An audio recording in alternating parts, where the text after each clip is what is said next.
le verset 24 de Galates 3. Wherefore the law was our schoolmaster to bring us unto Christ, that we might be justified by faith. Verset 25. But after that faith is come, we are no longer under the schoolmaster. Ça veut dire qu'après que la foi soit venue, nous ne sommes plus sous le pédagogue. D'accord? Maintenant, la première chose que je veux qu'on examine ce soir, c'est qu'on regarde à ce terme pédagogue et qu'on regarde la définition biblique de ce terme. Maintenant, le mot pédagogue, ça vient du mot grec paidagogos. Pour ceux qui écrivent paidagogos. Donc, quand il dit ici que la loi était comme notre pédagogue, le mot qu'il utilise là-bas pour pédagogue, c'est le mot grec paidagogos. Et ça veut dire littéralement le leader des enfants. A boy leader. That is what it means in English. A boy leader. Un servant avec pour tâche. Oh, je vous ai dit que mes définitions sont en anglais. Donc là maintenant, je suis en train de lire en anglais. Je traduis ça en moi-même en français avant de vous donner. A servant whose office it was to take the children to school. Donc le serviteur qui avait pour tâche d'amener les enfants à l'école. C'est ça qu'on appelait un... Donc, à l'époque biblique, vous savez que l'époque biblique, il y avait des maisons avec des servants, des serviteurs. Le serviteur qui était chargé d'amener les enfants à l'école, d'être le leader des enfants, on l'appelait le paidagogos, le pédagogue. Quelqu'un me comprend? Amen. Il n'est pas l'enseignant ou l'instructeur. Ça, c'est une chose qu'il faut même remarquer. Le pédagogue n'est pas l'instructeur, il n'est même pas l'enseignant. Différemment de la définition séculière. Vous voyez un peu? Mais le pédagogue est celui qui amène l'enfant à l'école. C'est à l'école que l'enfant est instruit.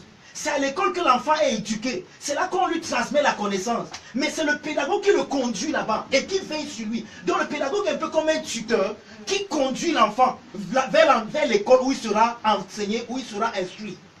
Donc le pédagogue, c'est ce serviteur qui amène l'enfant à l'école pour que l'enfant soit instruit, pour que l'enfant soit éduqué. Quelqu'un me comprend? Amen. Amen. Donc l'idée ici n'est pas l'instruction. Donc l'idée de l'instruction au niveau du pédagogue est absente. Mais ce qui est présent, c'est plutôt la discipline. Par exemple, pour que l'enfant aille à l'école, le pédagogue veut que l'enfant ne joue pas. Que quand l'enfant veut traverser la route, il se rassure qu'il regarde à gauche et à droite. Donc le pédagogue est un peu comme la discipline qui amène l'enfant de la maison jusqu'à l'école. Mais le pédagogue n'entre pas avec l'enfant à l'école. Il laisse l'enfant à la porte et l'enfant s'en va prendre l'instruction. Et quand l'enfant sort encore, le pédagogue vient le reprendre avec discipline et le ramène à la maison. Vous pouvez penser que c'est anodin ce que nous sommes en train de dire, mais c'est important. Je vais vous expliquer pourquoi. Amen. Est-ce que jusque-là c'est bon? Amen. Jusque-là c'est bon. Amen. Donc le pédagogue n'était pas l'instructeur, contrairement à la définition séculière de l'enfant, mais il exerçait une supervision générale sur lui et il était responsable de son bien-être physique et moral. Vous voyez un peu? Mais ce n'est pas lui qui l'instruisait. L'instruction ici parle de la transmission des connaissances. Ce n'est pas lui qui transmettait les connaissances à l'enfant. L'enfant partait à l'école pour être instruit, mais de son chemin pour l'école, ou alors celui qui le conduisait à l'école, ce n'était pas le papa, mais c'était le pédagogue. Maintenant, on dit que la loi avait ce rôle-là pour nous conduire à qui? À Christ. En d'autres mots, ce n'est pas la loi qui nous instruit. Ce n'est pas la loi qui instruisait à l'époque, mais elle conduisait à Christ. Amen. Quelqu'un me comprend? Ce n'est pas la loi qui instruisait. Oh, vous allez vous rendre compte que ce que nous sommes en train de dire, les Juifs ne l'ont pas compris. Ils ont plutôt confondu les rôles. Ils ont pensé que la loi pouvait les instruire. Au lieu que la loi les amène à l'instruction, à l'instructeur. Qui est qui? Christ. Ils ont plutôt dit que non, ne nous amène pas là-bas. Nous, on veut rester vers toi. On veut ça. Toi, instruis-nous. Et ils ont voulu que la loi fasse ce qu'elle n'avait pas été désignée à faire. C'est pour ça que Paul peut dire dans Romains 10 que ne connaissant pas la justice de Dieu, ils ne se sont pas soumis à la justice de Dieu et ils ont voulu établir leur propre justice. On va parler des choses profondes. Je vous dis que c'est une question de... Nous traitons les questions doctrinales pendant ce programme. Alléluia. Vous voyez, maintenant, ce mot-ci a été utilisé dans le Nouveau Testament à 2 reprises. Le deuxième endroit où l'apôtre Paul utilise ce mot, c'est dans 1 Corinthiens 4, le verset 15. Maintenant, là-bas, il dit que lorsqu'il utilise ce mot, lorsqu'il était en train de défendre son apostolat face aux Corinthiens, parce que vous savez que même à Corinthe, il y avait un problème. Par exemple, lorsque vous lisez le chapitre 3 je ne sais pas si c'est le chapitre 2 ou le chapitre 3 de l'épître de Paul aux Corinthiens, la première épître de Paul aux Corinthiens, vous allez voir compte que là-bas, il dit que certains disent que nous sommes de Paul, d'autres disent que nous sommes de Céphas, d'autres disent que nous sommes d'Apollos. Donc il y avait des clivages dans l'église de Corinthe. Vous comprenez un peu? Or, Paul va leur dire ceci, dans 1 Corinthiens 4, le verset 15. Il dit que même si vous avez beaucoup de pédagogues, beaucoup de maîtres, beaucoup d'instructeurs, vous n'avez pas pourtant beaucoup de patères. Vous n'avez pas beaucoup de pères.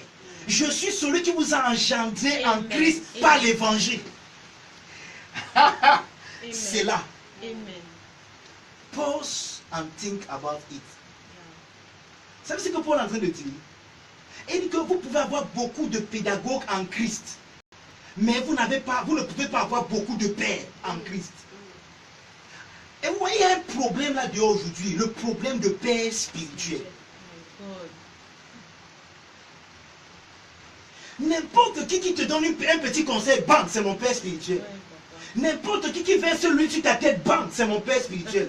Tu commences à l'appeler daddy. N'importe qui te donne une petite prophétie, bang, c'est mon père spirituel. Mais vous voyez, ça c'est une erreur. C'est parce que beaucoup de personnes ne comprennent pas le corpus, le canon de la révélation paulinienne. Paul est en train de dire ceci. Il dit que tu peux avoir beaucoup de pédagogues. Or, un pédagogue c'est qui? Un pédagogue c'est quelqu'un qui t'instruit et t'aide. Il t'aide à atteindre un objectif, peut-être de façon physique ou je ne sais pas comment. C'est un instructeur. Mais Paul dit que celui qui est ton père, c'est celui qui t'engendre dans l'évangile révélé à Paul. Ça veut dire, oh, vous voyez que le pédagogue pouvait conduire l'enfant à l'école. Mais ce n'est pas lui qui enseigne à l'enfant à écrire, à lire. Ce n'est pas lui qui enseigne à l'enfant à dire que la loi n'est plus pour toi. Voici comment il faut vivre. C'est celui qui t'instruit, c'est celui qui t'amène dans cette naissance, qui amène cette révélation paulinienne en toi. C'est lui qui est ton père. Amen. Oh, tous les autres peuvent t'avoir aidé à comprendre ces choses, mais celui qui t'introduit dans la révélation de l'évangile de Jésus-Christ, celui qui t'installe dans cet évangile, c'est lui qui est ton père. Amen. Et il n'y a pas, tu ne peux pas avoir plusieurs. Amen. Ouais. C'est un problème. Ça veut dire quoi? Ça veut dire que personne, selon Paul, ne peut être le père spirituel de quelqu'un.